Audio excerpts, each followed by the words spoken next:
Hello everyone, my name's Rowan. You're watching Blobinati Central. Today I'm going to teach you a method that reduces a scrambled 6x6 into a 2x2. So if you're bored during quarantine and want to learn this, let's go. Really quick, I forgot to mention that this method has no parity, so you'll never have to do a parity algorithm in this method ever, so that's really nice. No parity. Let's go. Before we begin, why not leave a like and subscribe to my channel if you enjoy my Rubik's Cubing videos. After you've done that, go ahead and scramble your 6x6.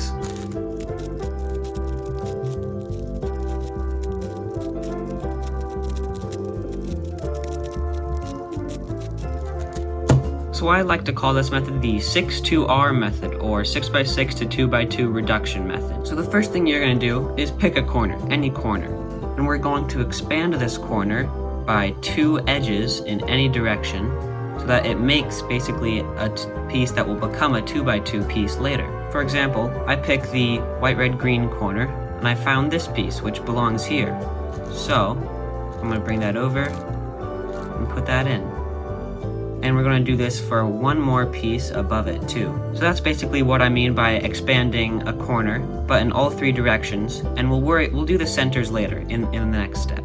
So basically I've extended this corner in a line, now we need to do it in another direction, so we need some white and green pieces. This piece won't work either. This piece will work, however, so this is a white and green, needs to go down there, so I can bring it over like that, and put it down there.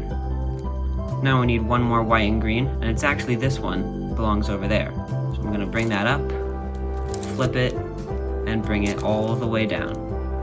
So now as you can see, we've extended this corner in 2 directions by 2 edges, and we're going to do that another time. And once you've done this, you've kind of created a pseudo 2x2 corner, disregarding the centers for now, but still, it kind of looks like a 2x2 corner. So now we're going to do the same thing, but with the corner next to it. So here's a white, orange, blue. So we're going to put white and orange pieces, white and blue pieces, and orange and blue pieces to complete that without destroying this, which should be easy because we've only have one of them to try not to wreck so far. For example, I'm looking for a white-orange edge here, and it's over here, so I just move it over, and I can bring it down because I don't have anything to worry about over there. Next, I'll insert these white and blue edges. So it's actually over here, white and blue, and it should be over here, so I'm going to turn the top 2 layers like that, and my other corner's over here, so I'm fine to do any R and U moves as I please.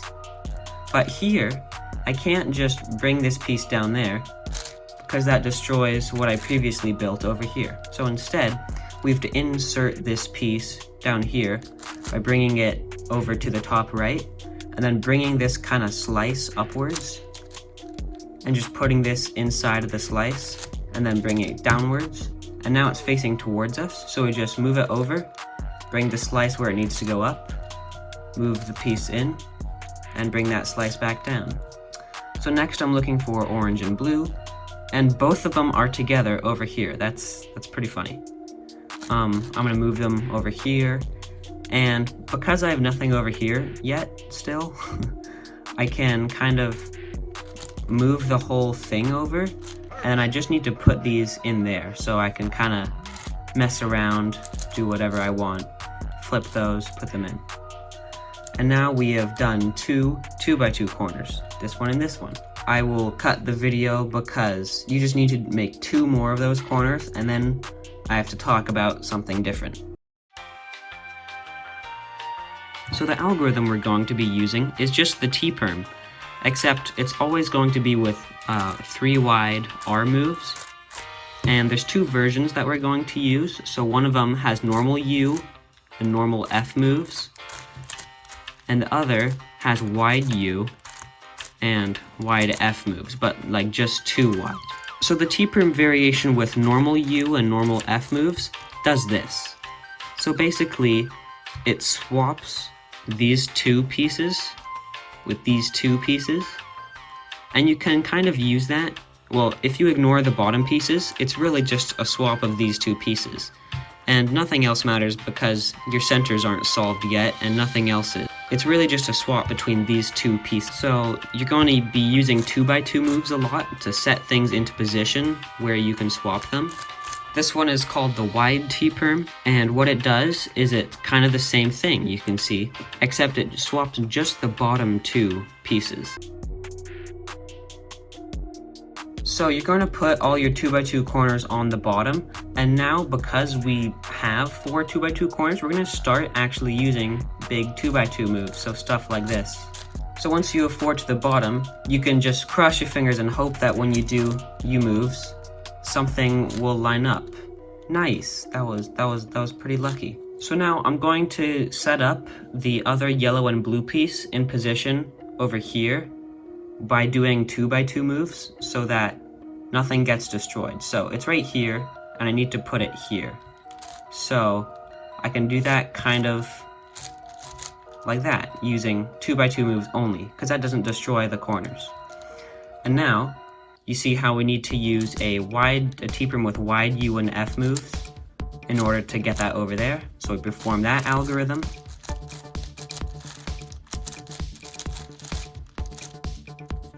And as you can see, the piece went in and nothing else was destroyed. So now we just need this red and blue. And it's not this piece, because if you slice over, you can see that piece will be flipped. So it's actually this piece. So we need to set this piece up here. So we can do that like this. And now it's in a position where if we did Tperm with wide U and F moves, they would pair up. And there we go. So that's 5 corners now. So we should have only 3 left. So go ahead and do another one using the normal Tperm and the wideTperm, and I will see you soon. So now I have completed 6 2x2 corners, and we have the last 2 left. So for the last 2, it doesn't get harder, I just like to do it in a specific way to make it easier for myself. So instead of directly solving pieces into the corners, I like to pair pieces up. For example, if I did wideTperm, this piece and this piece would pair up, like that. So I like to just pair them up even if they're in the wrong place. I see I can pair up these yellow-orange pieces, so I can use 2x2 moves to bring it into a better position, and then do wide U and F moves and so now we have 3 pairs made, so you kind of just keep doing that, making these pairs. So here's another one, orange, green, wideTperm. There we go. So we have 4 pairs, and now we're just down to the last 2 pairs. Ooh, here's a case. They're both in the same piece. So what do? Because we can't use 2x2 moves to get pieces in the same piece out of that piece. So what we're gonna do is we're gonna swap this whole pair over there. So we're gonna do that with normal U and F moves. Okay, so then just this pair and this pair of this corner. So set up the corner using 2x2 moves, and then do a final Tperm with wide U moves. Okay, there we go. So all these little pairs here are kind of separated, and now we just solve these using, we don't need to use the wide U moves Tperm anymore. We can just use the normal U moves Tperms. And I'll just keep going with examples because I'm having so much fun today. So here's this yellow-green pair, and yellow-green's here, so I just do a Tperm. These green-oranges need to go into this green and oranges spot, so I can set them up using 2x2 moves like this, and then Tperm over. And now those are solved, and there we go. We have reduced the outside corners into 2x2 moves. So you could solve the corners right now, but that's not good, as we'll see later. Okay, so now on to step 2, which would be solving the centers. So how we're going to do this is we're going to find the outer corner center, I guess you could call it, and we're going to put the 2 edge centers next to it. So let's start with this orange center here. So we're going to find this piece. As you can see, this piece can go there by doing that move. So we're basically going to do an algorithm, and it's going to cycle in a circle. It's going to basically kind of do a U-perm where it cycles these 3 pieces clockwise or anti-clockwise, depending on which way you do the algorithm. So this piece needs to go there. So basically the algorithm brings this piece up to there with a slice move, turns the top so that it goes away, brings up the other slice, moves the top back, brings down the slice, move the top back, bring down the other slice, move the top back again. There we go. So it kind of put this there, and put this there. So, kind of hard to wrap your head around, but once you do, it's very nice. So another piece is here, so let's see if it lines up. And it does. This piece can go there with one move like that. So we're going to do the same thing. We're going to bring this piece to where it needs to go, move the top so that they go away, bring the other slice up, move the top back, bring the slice down, move the top back, bring the other slice down,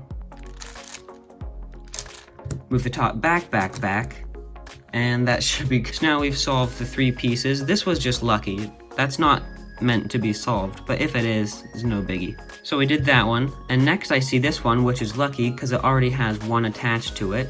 Ah, I found it. It's this piece. So gonna kind of set it up in a way where it can be there with one move. So like that. And this time it's on the right side. So when we bring it up, we're gonna move the top the other way, and then move the slice where it is up, bring it back, move it down, bring it back, move it down, bring it back. So those are really easy to mess up, and if you do mess up that algorithm, then you're basically screwed and you have to start again. So let's actually do one now where we cycle between corners. It is a cycle, so it'll swap this piece to this piece, but we already solved this piece is the problem. So we have to bring an unsolved piece there so that the corners cycle, when the corners cycle around, it doesn't get messed up. So the corner's on the right side, so we're gonna slice it up, then move the top, move these pieces to the left, and slice up where the corner is now, bring it back, slice down, bring it back, slice down, and turn the top. So you kind of keep repeating that until you're done. So I'm down to my last 3 now, so this one, and this one. And this is basically what the cube looks like. Some centers are paired up in groups of 3 inside the wrong piece, but still, they're like paired up, and sometimes there's a center with them. This edge needs to go there. I set that up in a position, and then the only other bad edge I have is this one, and I need to put it here, otherwise the algorithm, the cycle, will destroy what's ever here, but I already made what's ever there. I don't want it to be destroyed. So I have the broken ones here, here, and here, and I'm gonna put this green piece up, move the top to the left, move this slice up, bring it back, move the slice down, bring it back, bring it like back, come on, turn it down, and do a U move. And now we have 2 centers left. And how you do 2 centers left, even though it's a cycle of 3 pieces, is you put another center with one of the same colors next to it, so when it cycles... Okay, that was a lot of words, time to explain it. So here's my 2 broken ones. So I'm gonna put this one in the top right, and this one in the top left. So I'm going to put one of the same color here as this piece because the cycle goes this way. So this is orange, so I need an orange piece here. So now that I've got an orange piece here, what will happen?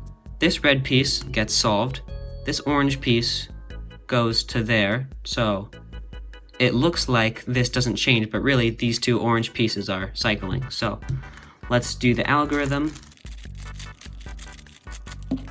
Doesn't look like it changed, but it's a different orange piece, but you can't tell. Now we'll do the exact same thing for this piece. So this goes to there and gets solved.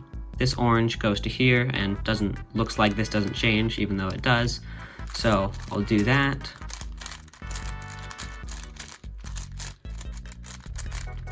And that has basically completed our outer 3 center pieces in the wrong color. I really don't know what to call things.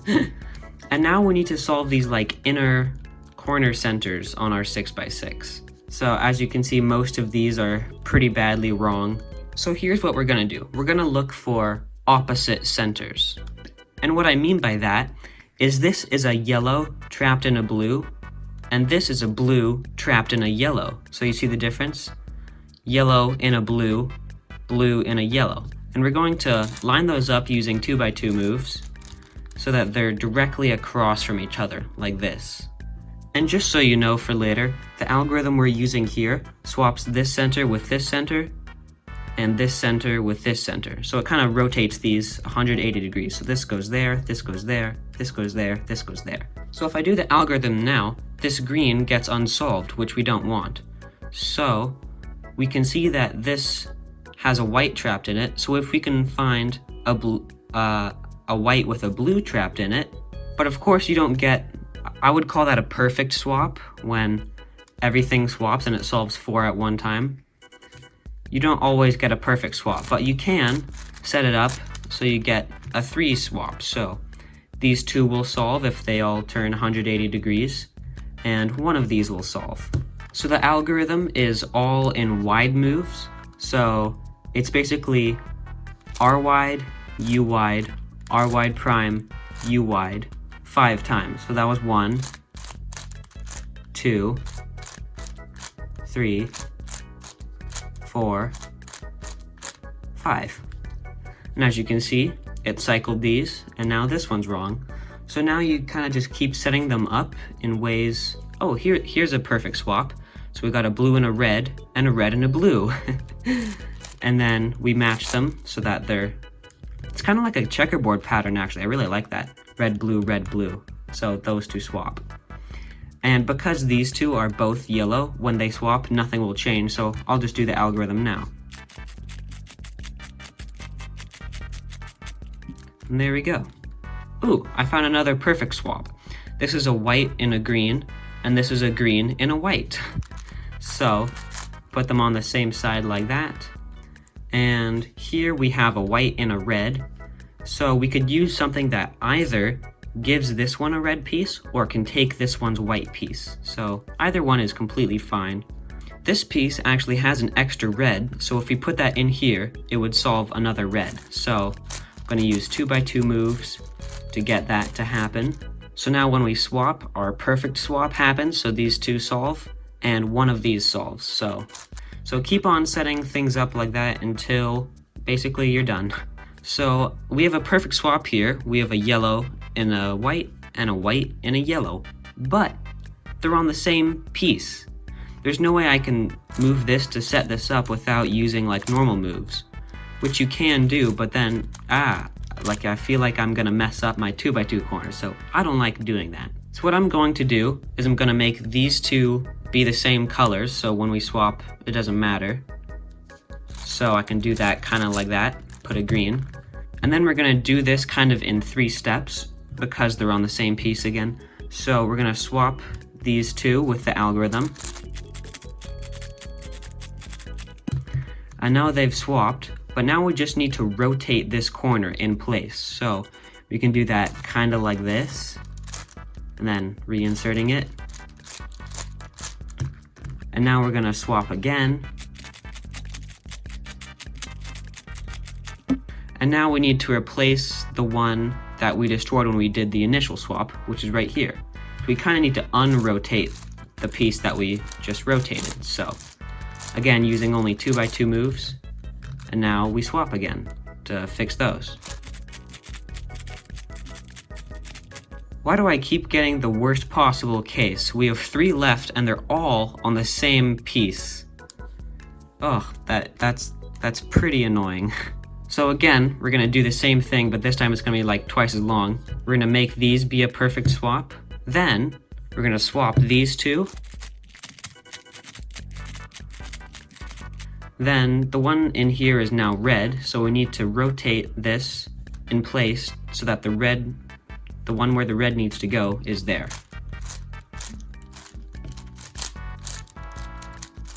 So like that. Now we swap again.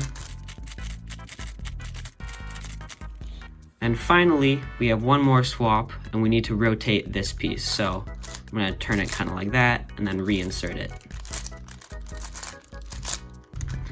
And now, finally, do the final swapping algorithm. And there we go, we're so close to 2x2 reduction.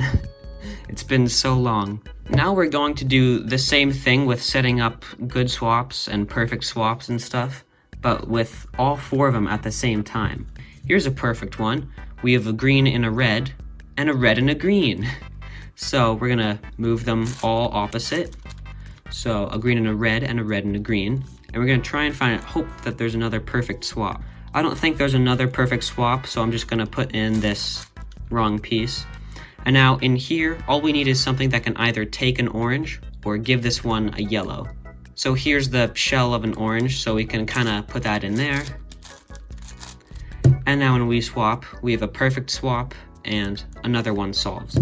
And the algorithm here is just normal moves, and it's the same one as before. RU, R prime U 5 times.